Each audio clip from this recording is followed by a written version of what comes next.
Hey there, subscribe to my channel, and also press this bell icon so you never miss any new updates, cause whenever we upload new video you will get a notification on your phone.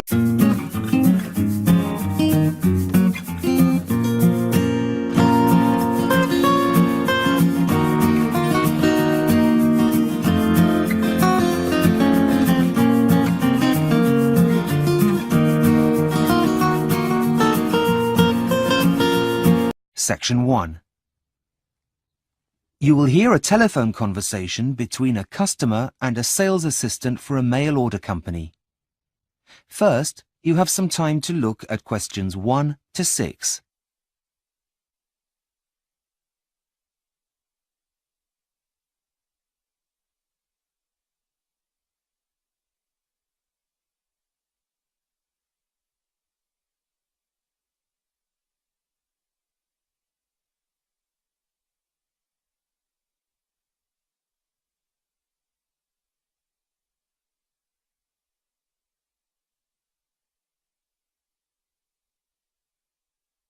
You will see that there is an example that has been done for you. On this occasion only, the conversation relating to this will be played first. Good morning. How can I help? I'd like some help with ordering a book. I've tried your website, but it says it's offline at the moment and to call this number. The answer is website. So website has been written in the space. Now we shall begin. You should answer the questions as you listen, because you will not hear the recording a second time. Listen carefully and answer questions 1 to 6. Good morning. How can I help? I'd like some help with ordering a book. I've tried your website, but it says it's offline at the moment and to call this number. Oh, yes. I do apologize. We've been having some problems with it, but I can take the order over the phone if you like. That would be great. It's a gift, you see. Can I take your name, please? Yes, of course. It's Zara Freeman. Is that Zara with an S or a Z? With a Z. Z-A-R-A. Just writing that down. Right. What was the title of the book you'd like me to order? I think it's called Future Words. No, hang on. Sorry. That's Future Worlds. Okay, just typing that in. I can't seem to find it. Do you know the name of the author? I'll do a search. Yes, it's by a man called Richard Watson. Watson, as in W-A-T-S-O-N. Yes, that's right. Oh, yes, here it is. It's only just been released. It's a self-help book, is that right? Yes. Now, it costs £12.99. Yep, that's fine. Okay. How would you like to pay? Is a debit card okay? No, sorry. We only accept credit cards. Oh, dear.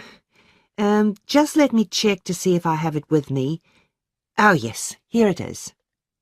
Can you read me the long... Before you hear the rest of the conversation, you have some time to look at questions 7 to 10.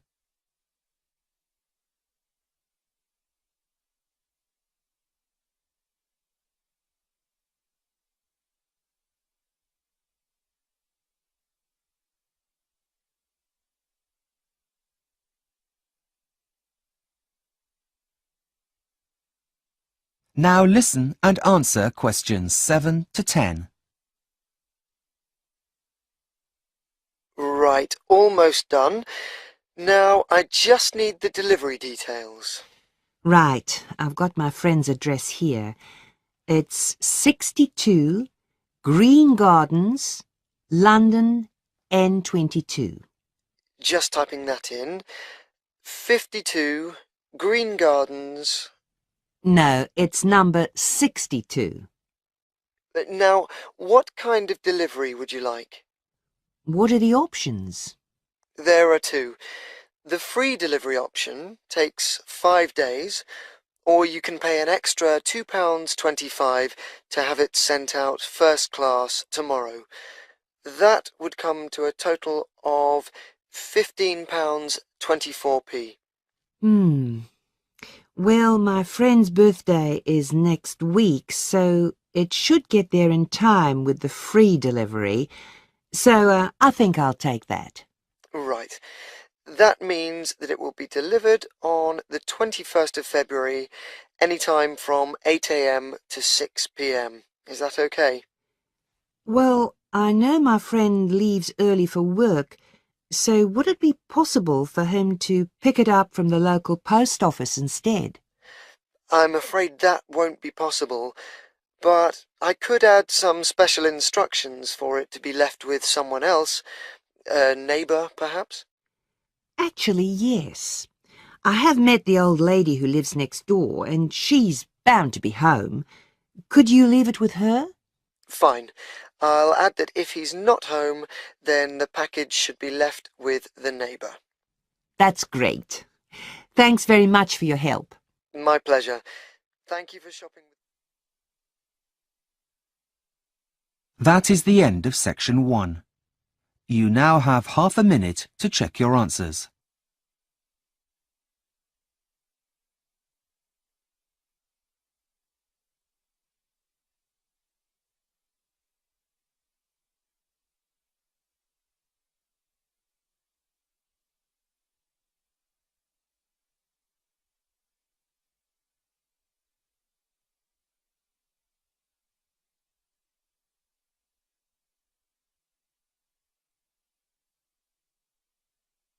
Section 2. You will hear an online guide giving a tour of the home of the future. First, you have some time to look at questions 11 to 16.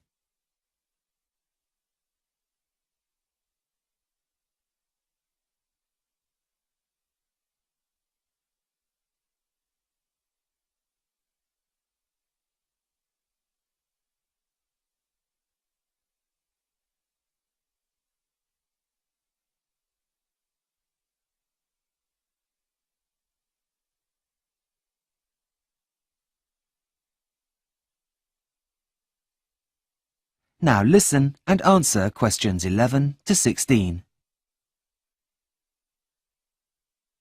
Welcome to the Homes of the Future online website.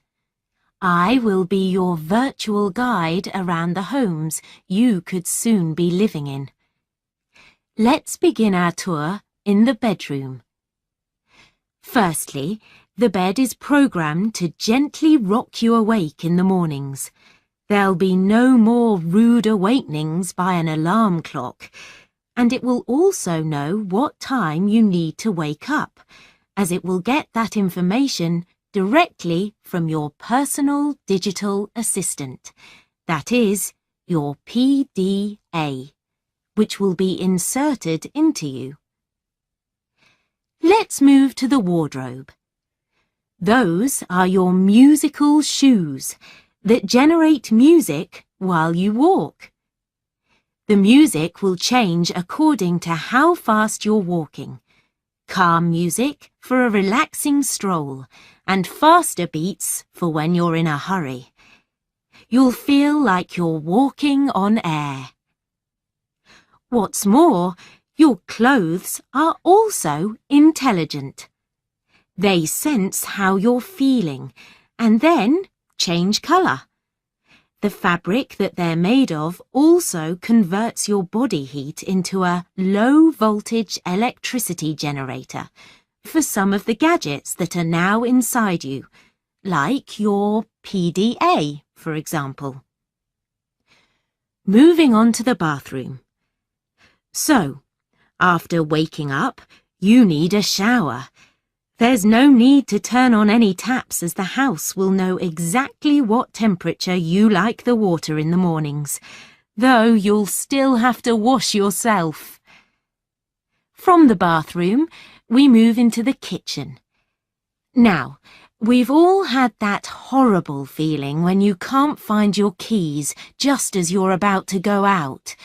Well, in the home of the future, you wouldn't need to panic. All you need to do is an internet search. All items are now programmed with a tracking device so that they will light up and signal to you where they are. Just in case the object is upstairs, the house will project its position on your fridge. Speaking of your fridge, this is now as intelligent as your clothes. Not only does it keep a record of when you're running low on everyday essentials, like milk, but it emails your local grocery store, which will deliver them for you. It can also help with planning meals if you have friends over for dinner, by moving the chicken from the freezer so that it'll thaw in time. Before you hear the rest of the tour, you have some time to look at questions 17 to 20.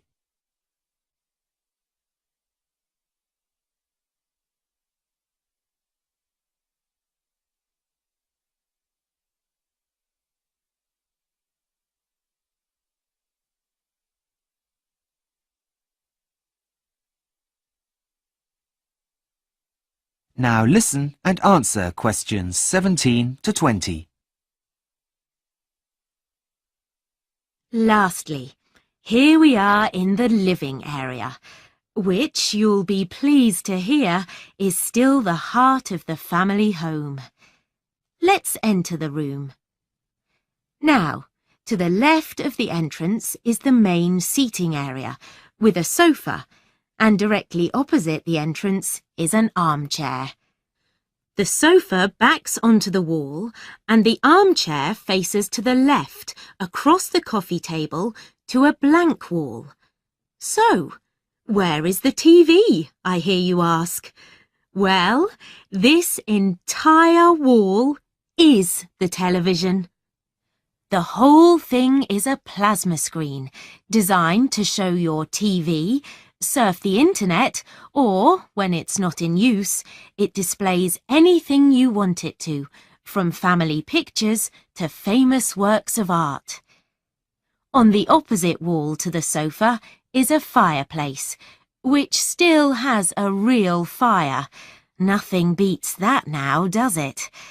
But the rug in front of the fire now also monitors the temperature, and either opens or closes the chimney so as not to overheat the room. It still has its normal uses though.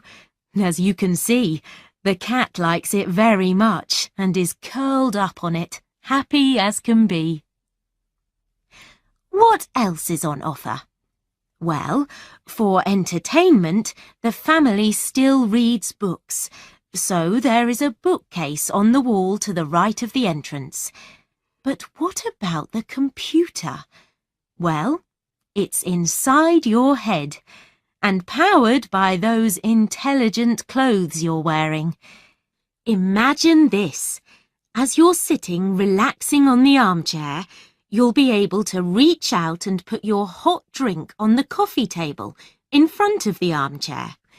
You suddenly remember that you need to send work an email. That same coffee table, holding your cup, is also a touch-sensitive keyboard for you to type your email and then click send. All you need to do to activate it is say email, and the image of a keyboard will appear. Well, I hope you've enjoyed your tour around the home of the future, and that you'll come visit again soon. Bye-bye. That is the end of section 2. You now have half a minute to check your answers.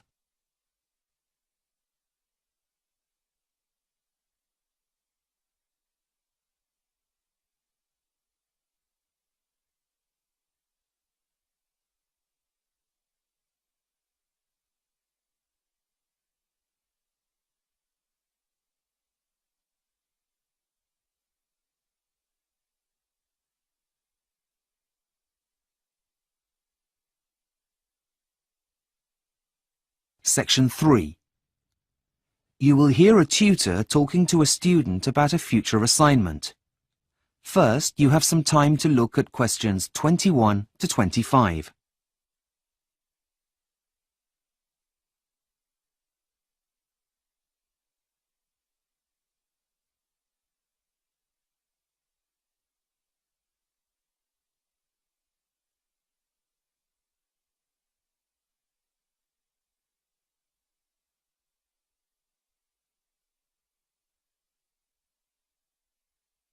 Now listen carefully and answer questions 21 to 25.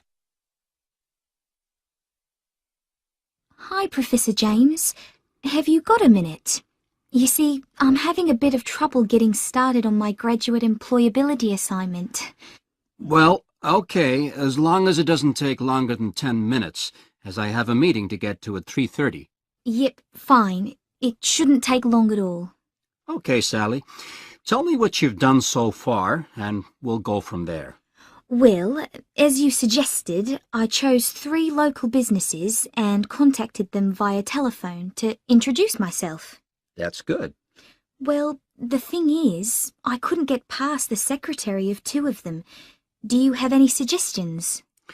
What about following up with a letter stating what time you'll be calling again? Oh, that's a good idea. I hadn't thought of that. So, tell me about the one you have contacted. Right. Well, he was very helpful, actually. He received the survey I emailed him and has already sent it back. I've had a very quick look at it, but haven't had a chance to write it up yet. So far, so good. Carry on. Well, apart from that, I've also found a lot of statistics that exist on the starting salaries graduates begin on once they finish studying. There's some really interesting stuff out there. Did you know, for example, that your average engineer earns nearly as much as a medical graduate? Yes, I did.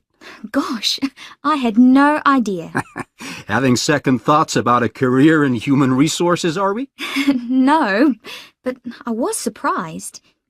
Anyway, getting back to where I was, I've gone to the library, but the books you recommend have already been taken out. Apart from one, that is.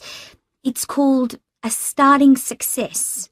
I haven't read it yet, but I've taken it out and it's on my list of things to do. Have you come up with a plan yet? Yes, and I've written my hypothesis as well as my introduction, but that's where I've got stuck. I don't really know how I'm going to be able to present all of the information, as there's so much of it. Before you hear the rest of the conversation, you have some time to look at questions 26 to 30.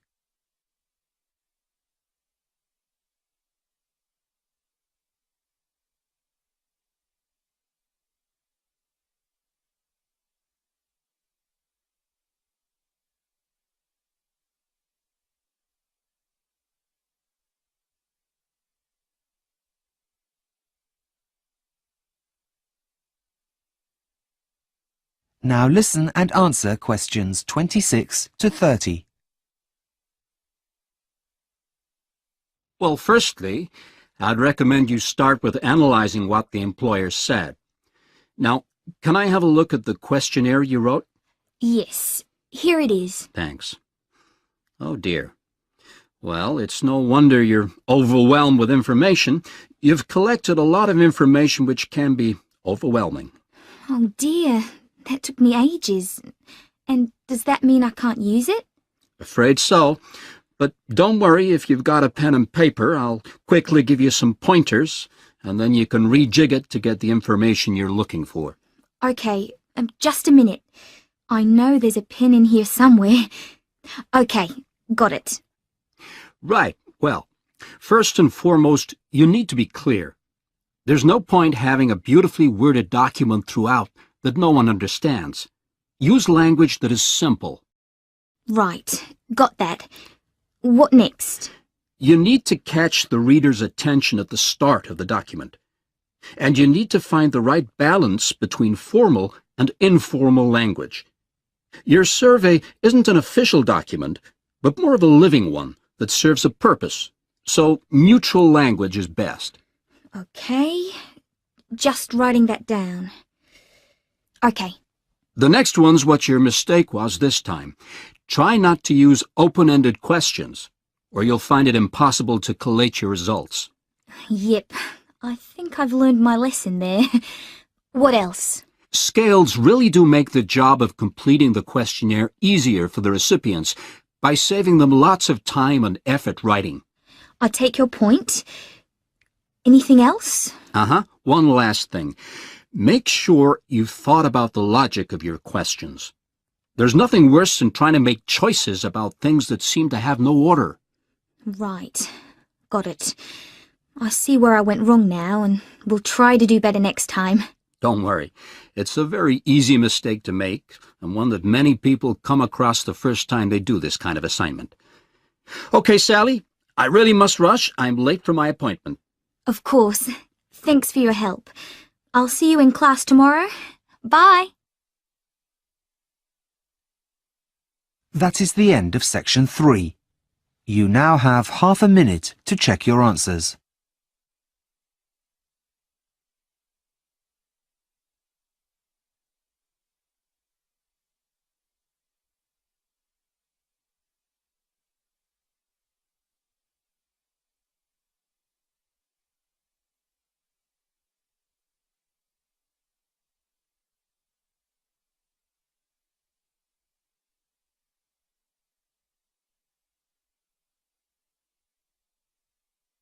Section 4.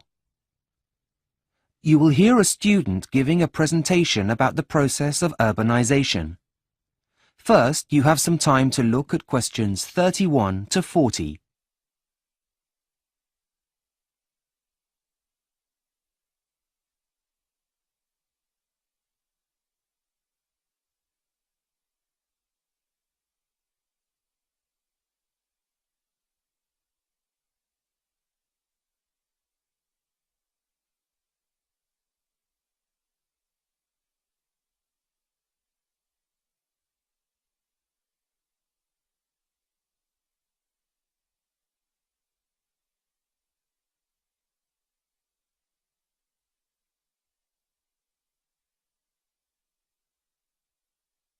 Now listen carefully and answer questions 31 to 40.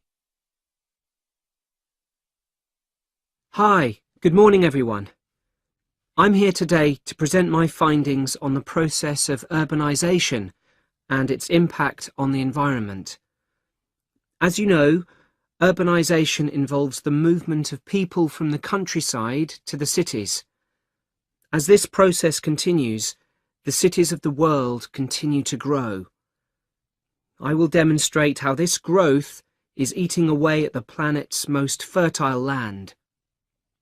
My research has focused on 2 studies that looked at land use in the United States. These have shown that since its independence, only 3% of all land in the United States has been built on. However, the same studies have also shown that the resulting loss of productive land is comparatively much greater. This isn't so much of a problem in America, as it has a relatively low ratio of people to land. However, most other countries are not so blessed, the impact of which could have dire consequences for the future. The real danger here is if this pattern were to be repeated by developing countries, it could have a major effect on the world's food supplies in the next 50 years. In order to reach this conclusion, several research methods were adopted. A group of scientists in the United States used a weather satellite that normally maps moonlit cloud cover at night. However, on nights when there were no clouds, they used the satellite to map the generation of heat from city lights. They then took the data and divided land use into 3 categories: urban, semi-urban, and non-urban land use. Next, they calculated how active the vegetation is in each region by using different satellites. When they combined this information with previous statistics and weather conditions, they came up with a number for total productivity for all areas.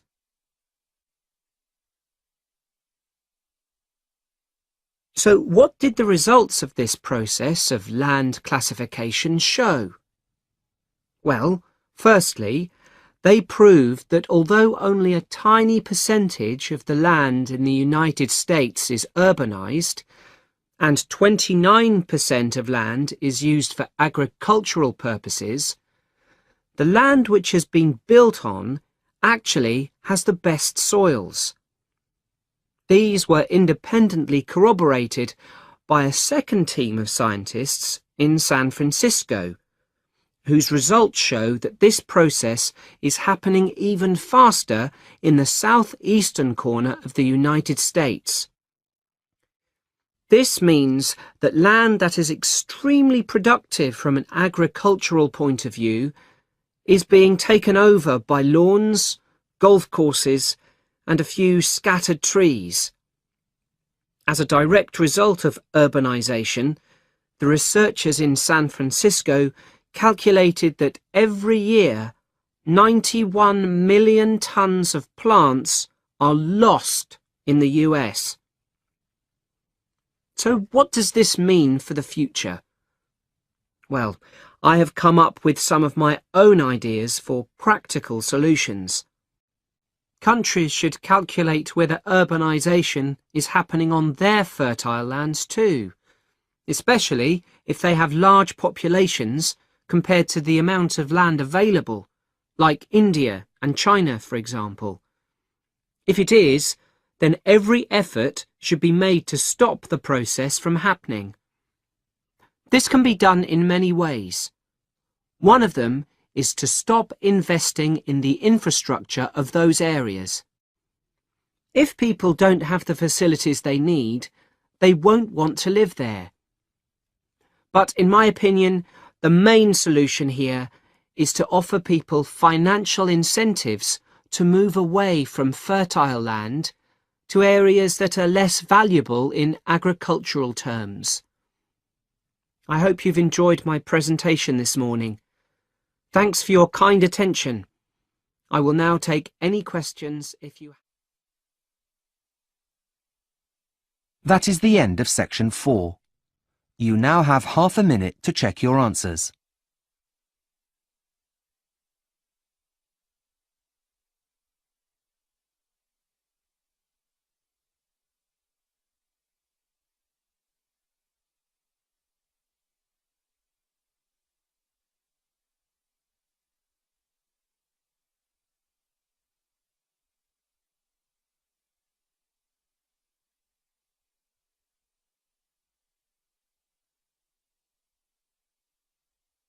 That is the end of the listening test, the IELTS test.